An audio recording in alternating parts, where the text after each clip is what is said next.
Aku sama istri tuh lagi jalan kan pakai mobil, terus aku haus kan, pengen beli minum, tanya mau ke yang biasa yang ada minimarket pinggir jalan kan. Tapi pas lewat aku ngelihat gerobak yang udah lusuh, ada seorang perempuan duduk di bawah pohon.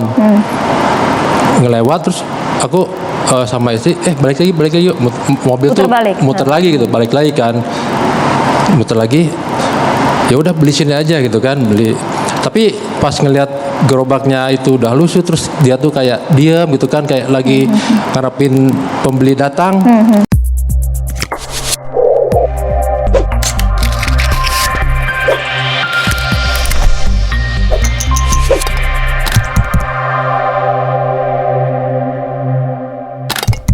Kita langsung ke Bang Mat Peci. Bang Mat Peci, video Anda menjadi viral. Bang Haris, Bang Arteria juga pasti sudah melihat, dan kita ikut terenyuh juga, Bang.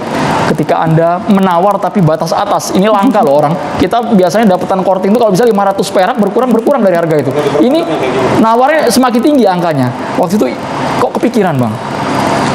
Iya, awalnya sih aku sama istri tuh lagi jalan kan pakai mobil, terus aku haus kan, pengen beli minum, tanya mau ke yang biasa yang ada minimarket pinggir jalan kan. Tapi pas lewat aku ngelihat gerobak yang udah lusuh, ada seorang perempuan duduk di bawah pohon. Ngelewat, terus aku sama istri balik lagi yuk, mobil tuh muter lagi gitu, balik lagi kan, muter lagi, ya udah beli sini aja gitu kan, beli. Tapi pas ngelihat gerobaknya itu udah lusuh, terus dia tuh kayak diam gitu kan, kayak lagi ngarepin pembeli datang. Aku ngobrol sama istri, ini kayaknya kita mesti ngasih ini deh, memberi deh ya. Udah gitu, tapi aku sama istri pingin secara menghargai lah, tidak langsung ngasih gitu kan. Karena dia kan berjualan gitu kan.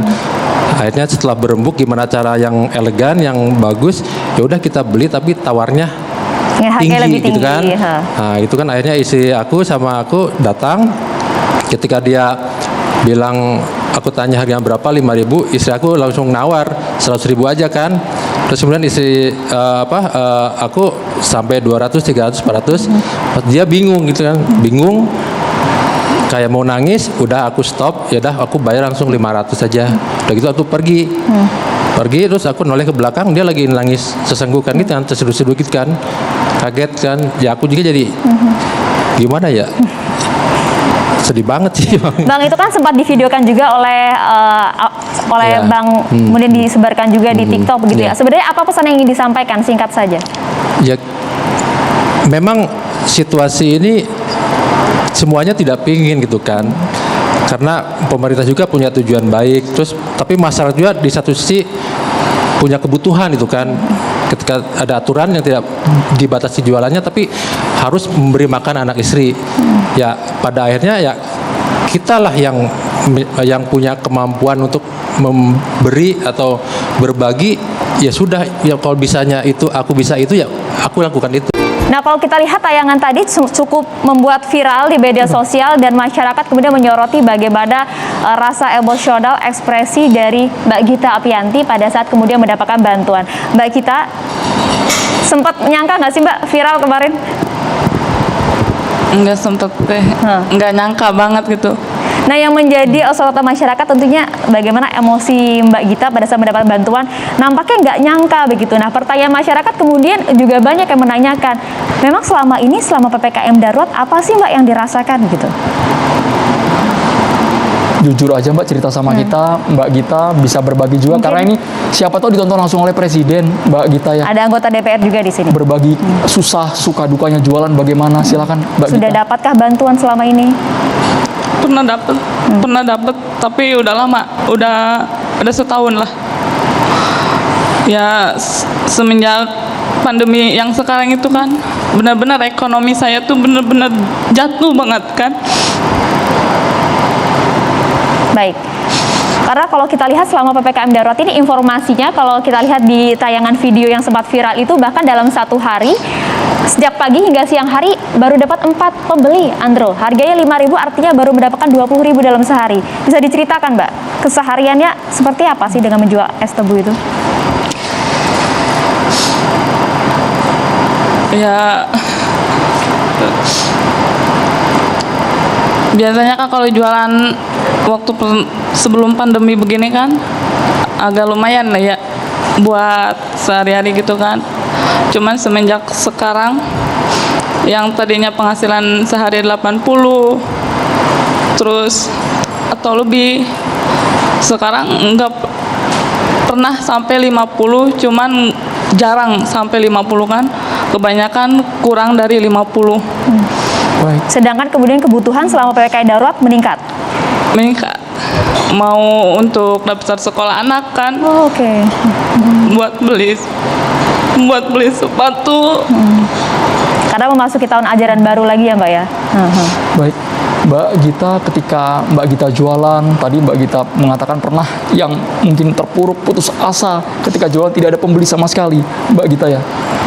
Bagaimana cara Mbak Gita agar tetap bertahan demi keluarga, demi anak tadi yang ingin sekolah? Mbak Gita bisa berbagi bersama kami. Ya, pertamanya mah sabar. Sabar kan, percuma lah saya mau berontak juga kan, nggak bakal ada hasilnya. Jadi saya cuman sabar. Mungkin besok adalah gitu kan. Maksudnya teh, aduh.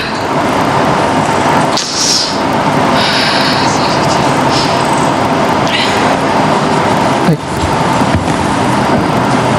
Tapi Mbak, dengan pemasukan yang sangat minim itu memutar modalnya bisa Mbak Gita untuk tetap bertahan berjualan? Ya kalau misalnya untuk diputarkan kan sebenarnya nggak bisa ya kan, ya karena emang minim sekali, cuman bisa untuk makan sehari doang kan. Ya kadang saya kalau misalnya kekurangan suka pinjem gitu kan. Suami bekerja berprofesi sebagai apa, Mbak? Sekarang nggak kerja, nggak jualan, udah hampir 1 bulan lah. Oh, selama PPKM darurat? Iya, suami jualan di jualan asongan. Baik, Mbak Gita, dari tampilan ini kondisi Anda sehari-hari ya, Mbak Gita ya. Cara uang 80.000 untuk 1 sampai 3 hari itu gimana baginya, gimana Mbak, untuk beli nasi, untuk Sekolah bayar sekolah, anak. itu baginya gimana dari Mbak Gita? Ya sebenarnya nggak cukup sih, Mbak. Nggak cukup. Cuman ya saya cukupin lah. Walaupun saya nggak cukup untuk sampai 3 hari lah 80 kan. Mbak Gita pernah tidak kemudian bertanya kepada pemerintah setempat, RT, RW mengenai bantuan sosial yang pemerintah kan sudah memberikan harapan, banyak harapan, sudah ada dananya, bantuan sosial ada. Pernah bertanya mengenai hal itu, Mbak? Pernah. Cuman katanya kan gimana data dari sananya kan diajukan. Tapi gimana data dari katanya dari atas. Ya diajukan tapi belum pernah, inilah cuma sekali dapat pernah. Cuma udah lama, udah ada setahun lah. Jadi Mbak Gita ini termasuk yang terdaftar sebagai penerima bansos. Iya. Pak, saya pengen kan kayak tetangga saya kan punya PHK lah, bantuan sedikit kan. Cuman jarang direspon. Biasa aja gitu kan, pihak kayak RT atau RW ya biasa aja gitu. Baik, jadi Mbak Gita, dari tangan ini kan ya Anda viral ketika seorang abang mat peci ini datang. Waktu itu apa yang tiba-tiba membuat Anda kaget? Begitu emosional? Begitu emosional sampai bisa nangis, Mbak Gita? Ya pertama ya kagetnya itu bingung kan, senang juga. Senangnya itu bisa beli sepatu buat anak saya. Sepatu, terus tas, sama daftar sekolah separuh dulu.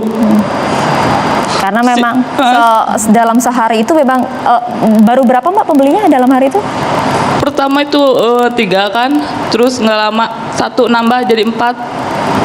Setelah 4 nggak lama Bapak Haji Mat Peci datang gitu kan, jadi nambah gitu. Mbak Gita, mohon maaf, anak Anda ada berapa? Ada 2. Ada 2. Iya. Biaya per bulan sekolahnya berapa kalau boleh tahu Mbak Gita? 50 katanya per bulan. Kan baru masuk juga kan, masuk tahun sekarang. Per bulan itu 50. Negeri. Untuk 2 anak itu ya, Enggak, 1. masing-masing 50.000. Apanya? Biaya sekolahnya masing-masing 50.000, belum lagi kemudian biaya rumah tangga sehari-hari Iya. gitu ya Mbak ya. Kalau bisa kira-kira ditakar dalam sehari tuh butuh berapa sih Mbak sebenarnya uang untuk mencukupi segala kebutuhan di keluarga Mbak Gita? Ya 100 mungkin cukup. 100.000 dalam satu hari itu. Iya. Sedangkan kita tahu pemerintah memberikan bantuan tunai kepada masyarakat 1 bulan 300.000. Per 2 bulan langsung dapat 600.000.